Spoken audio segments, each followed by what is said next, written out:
7টা আয়াত বিশিষ্ট সূরা। রব্বুল আলামিন এই সূরাটাকে ওয়েলকামিং লেটার করে পাঠিয়েছেন। আল্লাহু আকবার। ওয়েলকামিং লেটার, অভিনন্দন পত্র। মন্ত্রী যদি আসে আমাদের প্রোগ্রামে, মাঝে মাঝে মন্ত্রী, MP, member of the parliament, ওনারা আসে না? আসলে আমরা ওয়েলকামিং লেটার দেই, স্মারকলিপি দেই, অভিনন্দন পত্র দেই, ঠিক কিনা? অভিনন্দন পত্রের ভেতরে 3টা জিনিস থাকে। কয়টা? চিল্লায় বলেন। প্রথমে থাকে প্রশংসা, মন্ত্রীর প্রশংসা। এরপর থাকে পরিচয়, এরপর থাকে দাবি দেওয়া। 3টা পার্ট থাকে একটা ওয়েলকামিং লেটারে। কয়টা পার্ট? প্রথমে থাকে প্রশংসা। মন্ত্রীর প্রশংসা করি যে আপনি 1000 বছরের শ্রেষ্ঠ সন্তান, আপনার চেয়ে ভালো মানুষ এই এলাকায় নাই, আপনার চরিত্র ফুলের চেয়েও পবিত্র। এগুলো আমরা বলি, প্রশংসা করতে হয়, ঠিক কিনা? দ্বিতীয় পর্যায়ে থাকে ওয়েলকামিং লেটারের ভেতরে নিজেদের পরিচয়, আপনারা কারা।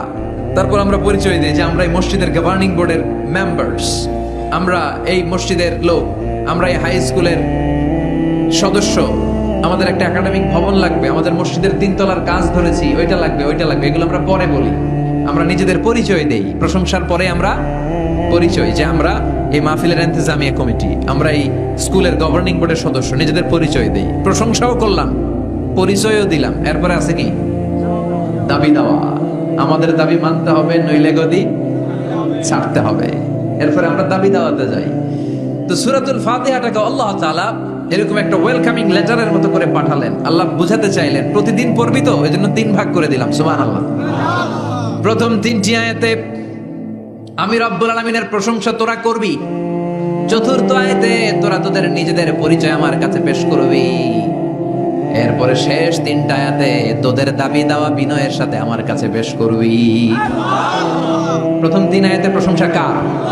আল্লাহ বললেন আলহামদুলিল্লাহি রাব্বিল আলামিন, সকল প্রশংসার মালিক হলেন আল্লাহ, যিনি হলেন জগৎ সমূহের রব। আল্লাহু আকবার। হামদুন মানে প্রশংসা। হামদুন মানে কি? প্রশংসা কার? কম কম না বেশি বেশি? বিশ্বনবী মসজিদে নববীতে ইমামতি করছেন, আল্লাহু আকবার বলে নামাজ শুরু করলেন, কেরাত পড়লেন, রুকুতে গেলেন, রুকু থেকে দাঁড়িয়ে বিশ্বনবী বললেন সামি আল্লাহ। পেছন থেকে সাহাবারা ছোট্ট আওয়াজে গুনগুনিয়ে পড়লেন রব্বানা রব্বানা ওয়ালাকাল হামদ। এক সাহাবী নিচ থেকে ফিসফিস করে পড়লেন হামদান কাসীরান তাইয়িবান মুবারাকান ফি। 4টা অতিরিক্ত শব্দ নিচ থেকে বানিয়ে পড়লেন। কয়টা? 4টা শব্দ আমার সাথে সাথে আওয়াজ করে পড়েন। হামদান কাসীরান তাইয়িবান মুবারাকান ফি। আবার পড়েন হামদান কাসীরান তাইয়িবান মুবারাকান ফি। 4টা শব্দ। বিশ্বনবী সালাত শেষ করলেন। সালাত শেষে তিনি আওয়াজ করে পড়তেন আল্লাহু আকবার, 3 বার পড়তেন আস্তাগফিরুল্লাহ। এরপর আজকারগুলো পড়ে তিনি সাহাবাদেরকে বললেন, কে অতিরিক্ত 4টা তাসবিহ পড়েছো? দাঁড়াও, আমি তো এই 4টা তাসবিহ শিখাই নাই, কে পড়েছো? কেউ দাঁড়ায় না, ভয়। বিশ্বনবী অভয় দিলেন, দাঁড়াও, আমি কিচ্ছু বলবো না। এক সাহাবী দাঁড়ালেন, দাঁড়িয়ে বললেন ইয়া রাসূলুল্লাহ, আমি পড়েছি। বিশ্বনবী বললেন, কেন পড়েছো? এই হামদান কাসীরান তাইয়িবান মুবারাকান ফি, এই 4টা তাসবিহ তো আমি শিখাই নাই, পেলে কোত্থেকে? সাহাবী বলে ইয়া রাসূলুল্লাহ, ইয়া হাবিবাল্লাহ, আল্লাহর তাসবিহ যখন আমি পড়ি, আল্লাহর জিকির যখন আমি পড়ি, কম কম পড়লে আমার পোষায় না, আমার পড়তে হয় বেশি বেশি।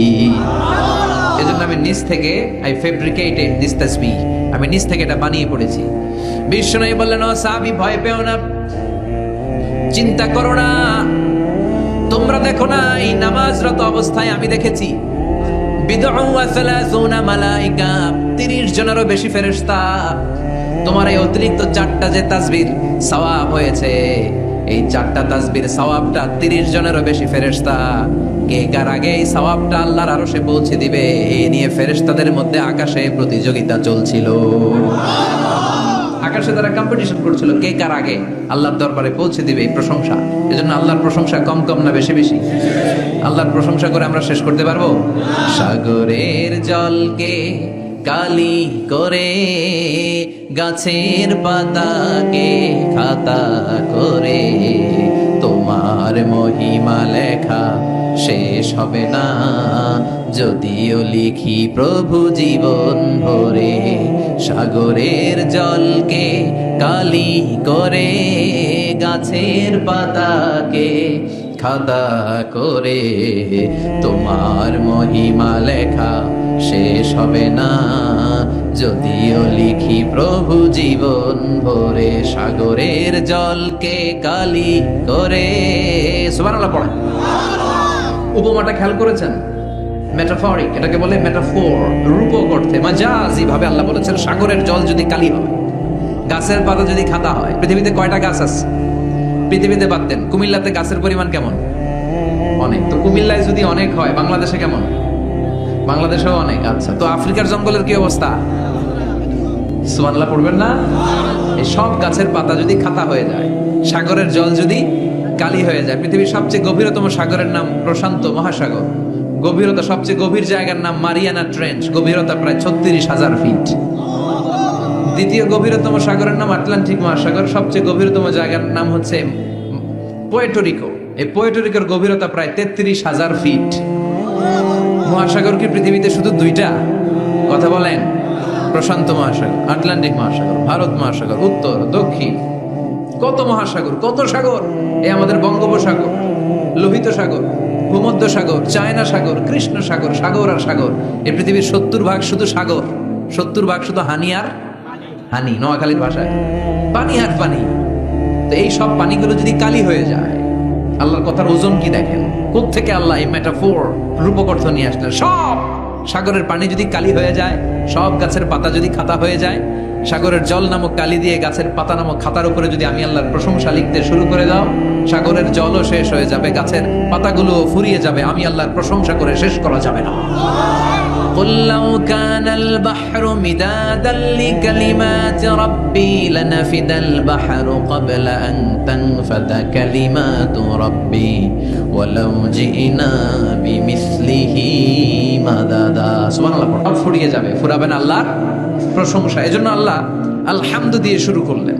সকল প্রশংসা, হামদুন মানে প্রশংসা, আর এর সাথে আলিফ আর লাম যখন অ্যাটাচ করে দেয়া হলো, তখন প্রশংসার যত ধরন হতে পারে, যত আকসাম হতে পারে, যত প্যাটার্ন আর ডিজাইন হতে পারে, সব প্রশংসার একচ্ছত্র অধিপতি একজন। চিল্লায় বলেন তিনি কে? এই পৃথিবীতে আল্লাহর সবচেয়ে বেশি প্রশংসা করেছেন বিশ্বনবী মুহাম্মদ সাল্লাল্লাহু, আবার নিজেও প্রশংসিত। ওনার এক নাম আহমদ, মানে যিনি সবচেয়ে প্রশংসা করে, আবার মুহাম্মদ মানে নিজেও প্রশংসিত। জান্নাতীদেরকে নিয়ে বিশ্বনবী যখন কিয়ামতের দিন বিচার শেষে জান্নাতের দরজায় যে কড়া নাড়বে, ওই দিন বিশ্বনবীর হাতে একটা পতাকা থাকবে। ওই পতাকার মধ্যে ওই শব্দটা লেখা, সূরাতুল ফাতিহার প্রথম শব্দ যেটা। সূরাতুল ফাতিহার প্রথম শব্দ কি? আলহামদু। বিশ্বনবীর হাতের পতাকায় ওইটা লেখা থাকবে, লিওয়াউল হামদ, প্রশংসার পতাকা। সুবহানাল্লাহ পড়বেন না? তার মানে আমরা এই সিদ্ধান্তে উপনীত হলাম যে সব সময় প্রশংসা করতে হবে একজনের। তিনি কে? আল্লাহ বললেন আলহামদু, আলহামদু লিল্লাহ।